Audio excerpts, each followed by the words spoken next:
যে আল্লাহ পাক রব্বুল আলামিন আল্লাহর রাসূলকে রাতের একটা অংশ লাইলাম মিনাল মসজিদিল হারাম মসজিদে আকসা থেকে বাইতুল মামুর অর্থাৎ সিদরাতুল মুনতাহা পর্যন্ত আল্লাহর নবীকে ভ্রমণ করেছিলেন। লাইলাম মিনাল মসজিদ, রাতের একটা অংশ, ও পুরা অংশ নয়। নবী মুহাম্মদুর রাসূলুল্লাহ সাল্লাল্লাহু আলাইহি ওয়াসাল্লাম আকায়ে নামদার তাজদারে মদিনা আহমদ মুস্তাফা শাফিউল মুজনবিন রহমাতুল্লিল আলামিন দিগর ঘোষায় আমেনা শামসুদ্দোহা বদরুদ্দুজা সদরুল উলা নূরুল হুদা নবী মুহাম্মদুর রাসূলুল্লাহ সাল্লাল্লাহু আলাইহি ওয়াসাল্লামকে আল্লাহ রাব্বুল আলামিন দাওয়াত দিয়া আল্লাহর যে হুকুমগুলা আমাদেরকে সমঝাইয়া দিয়েছেন সেটা হলো নামাজ। নবী করিম সাল্লাল্লাহু আলাইহি ওয়াসাল্লামকে এই রাত্রিতে নিয়া উম্মতে মুহাম্মদিয়ারে শিক্ষা দিয়েছেন, এ উম্মতে মুহাম্মদিয়া, তোমরা আমার কোরআন মানো, আমার নবীর হাদিস বিশ্বাস করো। যেই মুহাম্মদুর রাসূলুল্লাহকে আল্লাহ রাব্বুল আলামিন দুনিয়াতে সৃষ্টি না করলে আসমান জমিন কুল কায়নাত কোনো কিছুই সৃষ্টি করতেন না। একমাত্র নবীর উসিলায় আল্লাহ কুল কায়নাত সমস্ত মাখলুকাত থেকে নিয়া 18,000 মাখলুকাত থেকে নিয়া জিন ইনসান থেকে নিয়া সমস্ত মাখলুকাত নবীর উসিলায় আল্লাহ তাআলা পয়দা করেছেন। বলেন না সুবহানাল্লাহ। ওই নবীকে আল্লাহ রাব্বুল আলামিন আল্লাহর নবীর উপাধি হলো হাবিবুল্লাহ। হাবিব মানে দুস্ত, হাবিব মানে বন্ধু। নবীকে কত ভালোবাসছেন, 2,24,000 পয়গম্বর পাঠাইছেন, কিন্তু আল্লাহ রাব্বুল আলামিন আমার নবীকে সম্মান দিতে গিয়া ওই হাতিমে কাবা অর্থাৎ বাইতুল মুকাদ্দাসের মধ্যে সমস্ত নবীর ইমামতি করাইলেন। নবীকে বললেন সমস্ত নবী সারিবদ্ধভাবে এই বাইতুল মুকাদ্দাসের মধ্যে একত্রিত হইলেন। সমস্ত নবী অপেক্ষায় অপেক্ষমান।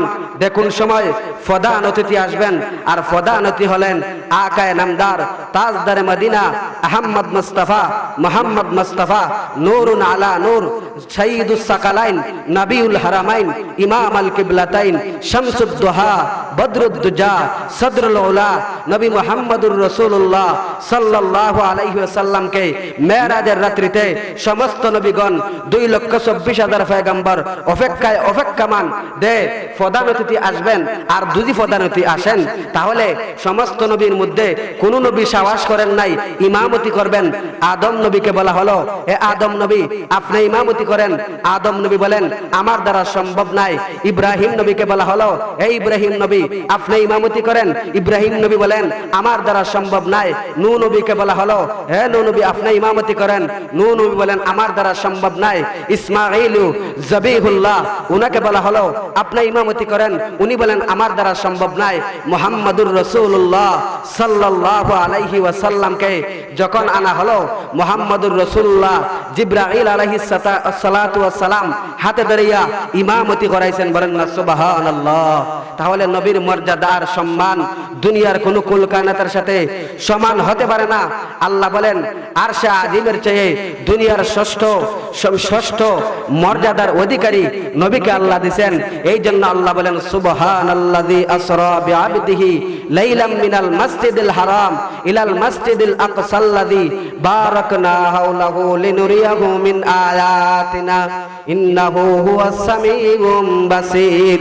যে আকায়ে নামদার তাজদারে মদিনা আহমদ মুস্তাফা মুহাম্মদ মুস্তাফা রহমাতুল্লিল আলামিনকে আল্লাহ রাব্বুল আলামিন দাওয়াত দিয়া ওই রাত্রিতে মেরাজের রাত্রিতে ভ্রমণ করাইলেন। আর ভ্রমণ করাইয়া জান্নাত জাহান্নাম সবকিছু দেখাইলেন। দেখাইয়া বললেন, হে নবী মুহাম্মদুর রাসূলুল্লাহ, এটা হলো তোমার মর্যাদা আর তোমার শান।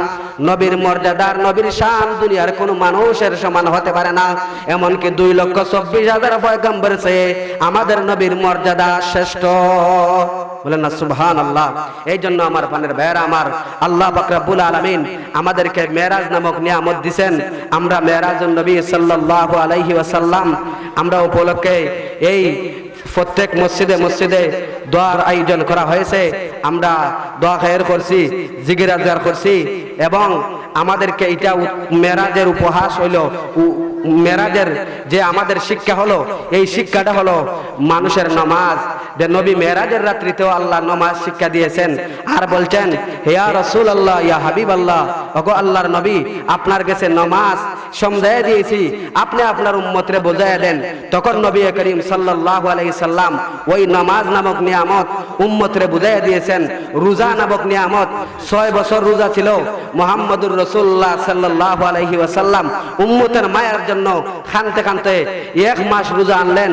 হে উম্মত, তোমরা 1 মাস রোজা রাখো। এইভাবে 50 ওয়াক্ত নামাজ ছিল। উম্মতের মায়া খানতে খানতে 5 ওয়াক্ত নামাজ আনলেন, উম্মতরে শিক্ষা দিলেন, হে উম্মত, তোমরা নামাজ ছাড়িও না, নামাজকে ধরো। তাহলে মেরাজকে অনুসরণ হলো, নবীকে মানা হলো। আর যারা নামাজ পড়ে না, নবীর মেরাজে বিশ্বাস করে না, মেরাজ মানে না, তারা নবীর উম্মত হতে পারে না। এই জন্য আমার ভাইরা ভাইরা আমার, আল্লাহ পাক রব্বুল আলামিন ফরমান, তোমরা সমস্ত জিনিস স্মরণ করো আর আল্লাহর দরবারে মাফ চাও। কুল ইয়া ইবাদিয়াল্লাযিনা আসরাফু আলা আনফুসিহিম লা তাকনাতু মির রাহমাতিল্লাহ ইন্নাল্লাহা ইয়াগফিরুয যুনুবা জামিআ ইন্নাহু হুয়াল গাফুরুর রহিম। তুমি দুজো গুনাহ করিলাও, তুমি যদি শয়তানের দুগায় ভরিয়া গুনাহ করিলাও, নফসের দুগায় ভরিয়া গুনাহ করিলাও, তারপর তুমি নৈরাশ হইও না। ইন্নাহু হুয়াল গাফুরুর রহিম, আমি হলাম ক্ষমাশীল আল্লাহ, আমি তোমাদের জিন্দেগীর তামাম গুনাহ খাতা মাফ করিয়া দিন। বলেন না সুবহানাল্লাহ। তাহলে আমাদেরকে নামাজের মাধ্যমে গুনাহ থেকে আমাদেরকে হেফাজত করে, নামাজে মানুষের সব কিছু নাফরমানি বর্জন করে। আর যারা নামাজ পড়ে, আল্লাহকে চিনে, আল্লাহ রসুলকে চিনে, তারা কখনো জাহান্নামে যাবে না। আল্লাহ বলেন তারা হলো মুমিন। কাদ আফলাহাল মুমিনুন আল্লাযীনা হুম ফি সালাতিহিম খাফিজুন। কাদ আফলাহাল মুমিনুন, নিশ্চয়ই যারা মুমিন তারা সফল কাম অর্জন করেছে। তারা মুমিন যারা সফল কাম অর্জন করেছে, তারা কখনো আল্লাহর দরবার থেকে নিরাশ হবে না। এই জন্য আল্লাহ বলেন, কুল ইয়া ইবাদিয়াল্লাযিনা আসরাফু আলা আনফুসিহিম লা তাকনাতু মির রাহমাতিল্লাহ ইন্নাল্লাহা ইয়াগফিরুয যুনুবা জামিআ ইন্নাহু হুয়াল গাফুরুর রহিম। নিশ্চয়ই ক্ষমাশীল আল্লাহ।